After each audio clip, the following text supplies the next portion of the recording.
কথা ধারাবাহিকের নতুন পর্বে দেখা যায় যে পাড়ার পানির কলে লম্বা লাইনে দাঁড়িয়ে সবাই হট্টগোল করছে। সিরিয়াল ব্রেক করে কাউকে আর জল নিতে দেবে না। এমন সময় কথার হাতে 2 বালতি দেখে সবাই সিদ্ধান্ত নিয়েছে কথাকে আগে জল নিতে দেবে। সাথে আবার জামাইকে দেখে অনেক খুশি হলেও কেউ কেউ আবার বেজার। কথা জল নিয়ে যাবে এমন সময় হোঁচট খেয়ে পড়েই যাচ্ছিল।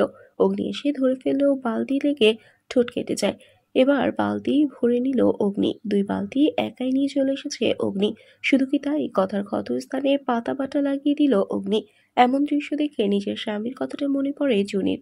ততক্ষণে মামির রান্না শেষ। সমস্ত খাবার টেবিলে সাজিয়ে রাখে মামি। আড়াল থেকে সবকিছু দেখে চমকে ওঠে অগ্নি। কেননা মামি আর কোনো খাবার অবশিষ্ট রাখেনি। তাই তো নিজের কফি শপে ফোন করে খাবার পাঠাতে বলে অগ্নি। অগ্নি খেতে বসে বলে, এত খাবার আমি একা একা খাবো? ততক্ষণে অর্ডার করা খাবার চলে এসেছে। অগ্নি বলে, বাড়ির খাবার আমি খাচ্ছি, আপনারা ওই খাবারগুলো খান।